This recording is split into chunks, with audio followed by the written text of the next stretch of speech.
मैनपुरी पहुंचे सपा के प्रदेश अध्यक्ष श्यामलाल पाल, भाजपा के खिलाफ दिया बड़ा बयान।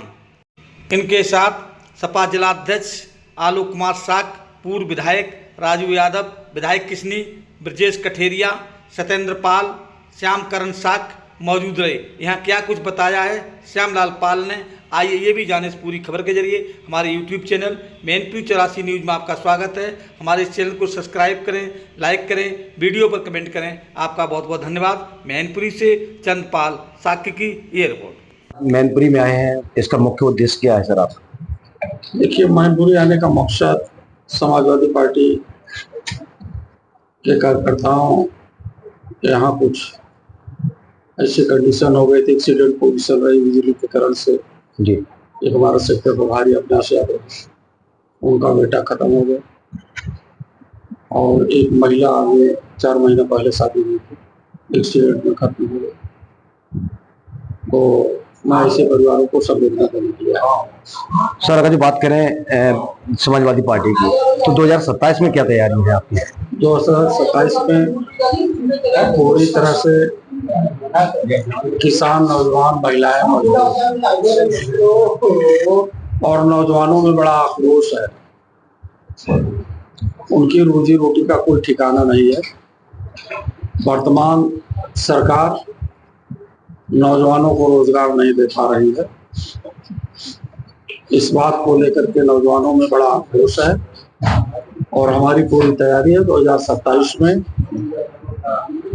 जनता योगी सरकार को हटा करके श्री अखिलेश यादव को भाजपा सरकार सबका विकास, सबका साथ देने की बात करती हुई नजर आ रही है और लगातार उस पर काम भी कर रही है।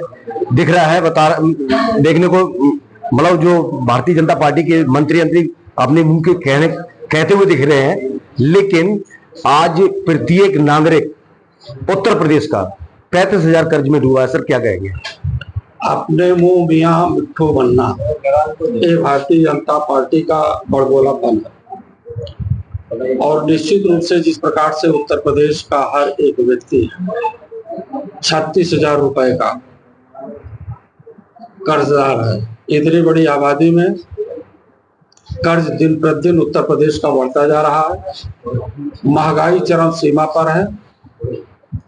कलम, किताब और कॉपी जैसी चीजों पर जो शिक्षा के लिए उपयोगी है, जिसको बाबा साहब डॉक्टर अंबेडकर जी ने प्रमुख स्थान दिया था, आज वही उत्तर प्रदेश की सरकार और केंद्र की सरकार दोनों उन पर जीएसटी लगाने का काम किया है। गरीब आदमी बेहाल है, वो अपने बच्चों को पढ़ाई नहीं करवा पा रहा है, वो भी बहुत आक्रोशित है, वो भी वर्तमान सरकार को हटाएगा। सर अगर जो बात करें आतंकी हमले को लेकर, युद्ध, अघोषित युद्ध हुआ, उसके बाद में इसमें सीज फायर भी हुआ। सर इसको किस तरह से देख रहे हैं? क्या कहीं सोची समझी साजिश तो नहीं, जबकि पूरा राजनीतिक दल, विपक्षी दल पीएम के साथ में था? देखिए, देश की रक्षा सर्वोपर है। मैं सेना के जवानों को बहुत बहुत बधाई देता हूं कि जिस तन्मयता के साथ देश की रक्षा के लिए वो आगे बढ़ करके आए हैं, मैं उनको बहुत बहुत धन्यवाद देता हूं। और जब भी समाजवादी पार्टी की सरकार आई है, माननीय नेताजी से लेकर के वर्तमान समाजवादी राजनीति के कर्णधार आदरणीय अखिलेश यादव तक हमेशा सैनिकों का सम्मान किया। धरती पुत्र नेताजी जब देश के रक्षा मंत्री थे, इस देश में अपने प्राणों की बलिवेदी पर चढ़ा देने वाले सैनिकों का वो सम्मान नहीं होता था, लेकिन नेताजी ने देश की रक्षा और सुरक्षा के लिए अपना सब कुछ न्यौछावर करने वालों को बहुत बड़ा सम्मान दिया है। और मैं समझ रहा हूं कि केवल उत्तर प्रदेश नहीं, पूरे देश की राजनीति में समाजवाद की जो हवा सैफई से निकली है, उसमें सैनिकों की बहुत बड़ी भूमिका है और समाजवाद का परचम लहराएगा और बाबा साहब डॉक्टर अंबेडकर के संविधान के साथ धोखाधड़ी करने वालों का पत्ता साफ हो।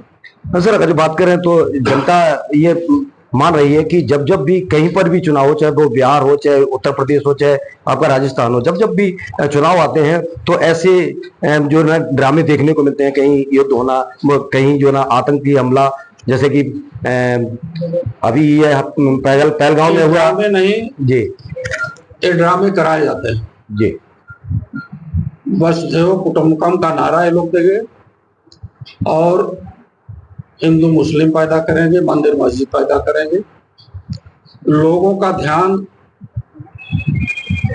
डाइवर्ट करने के लिए तो अपनी मूलभूत समस्याओं के प्रति न आवे, इसलिए ये रास्ते को डाइवर्ट करते हैं उनके माइंड को।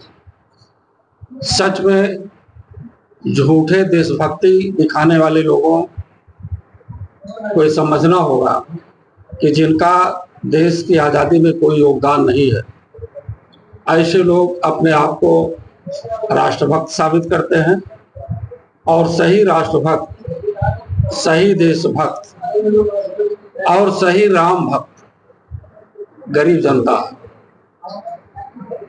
सर अगर जो बात करें आरएसएस जो है अपने आप को देशभक्त यानी जो बता रहे हैं, लेकिन उनके यहाँ आज दिन तक और जो मुहिम 2024 में लोकसभा के चुनाव के समय संविधान मंथन के लिए समाजवादी पार्टी के राष्ट्रीय अध्यक्ष जी ने कहा कि जिस प्रकार से समुद्र मंथन होता है उसी प्रकार से संविधान मंथन करने की जरूरत है। मैं धन्यवाद देता हूं उत्तर प्रदेश के लोगों को कि संविधान मंथन किया और संविधान मंथन के बाद देश की पार्लियामेंट में उत्तर प्रदेश से इतनी मजबूती मिली कि इनकी डबल इंजन की सरकार, जो बड़ी सरकार थी, जो बड़ा इंजन था, वो लंगड़ी हो गई। अपने बलबूते पर वो सरकार नहीं बना पाई। ठीक वही स्थिति उत्तर प्रदेश में आएगा, इनका पूरी तरह से सफाया होगा उत्तर प्रदेश से। सूत्रों की बात करें तो सर एमपी में 11 सदस्य भाजपा के ऐसे मिले हैं जो आतंकियों को सूचना देते थे। सर इस पे क्या कहेंगे? देखिए, हमारे देश में खुफिया एजेंसी है, ये काम करना चाहिए, लेकिन उन्होंने क्या किया, पुलवामा के साथ क्या किया। इनकी अपनी एजेंसियां जो चल रही हैं वो देश को टुकड़े टुकड़े में बांटने के लिए, भाई भाई को अलग करने में इनकी एजेंसियां लगी हैं। इनकी प्राइवेट एजेंसी जो है देश के लिए खतरा है। राज्यपाल सत्यपाल मलिक ने क्या बताया, इसको समझना चाहिए और जनता समझ करके ही उस संविधान के अनुरूप कार्य करना चाह रही है। सर जनता से क्या अपील करेंगे आप? जनता से अपील कर रहा हूं कि इस देश के संविधान के साथ धोखा देने वाले और लोकतंत्र की हत्या करने वाले और ओबीसी एससी एसटी का आरक्षण खत्म करने वाले लोगों के खिलाफ लामबंद होकर के सामाजिक न्याय का राज स्थापित करें।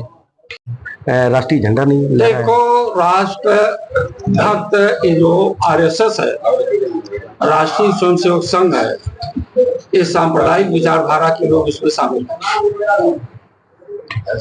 इनके अंदर जो बाबा साहब डॉक्टर अंबेडकर जी ने अपने संविधान में समता, स्वतंत्रता और बंधुत्व का नारा दिया और इसी से हमारी एकजुटता बनेगी और एकजुटता के माध्यम से ही देश की रक्षा होगी। यह चीज भारतीय जनता पार्टी और भारतीय जनता पार्टी का जो सहायक संगठन है, संस्था है आरएसएस, वो कभी एकजुट भारत को नहीं कर सकती है, बल्कि एकजुट भारत को टुकड़ों टुकड़ों में बांट करके ये सत्ता हासिल करना चाहते हैं। ये झूठे लोग हैं, जनता को झांसा देने वाले लोग हैं।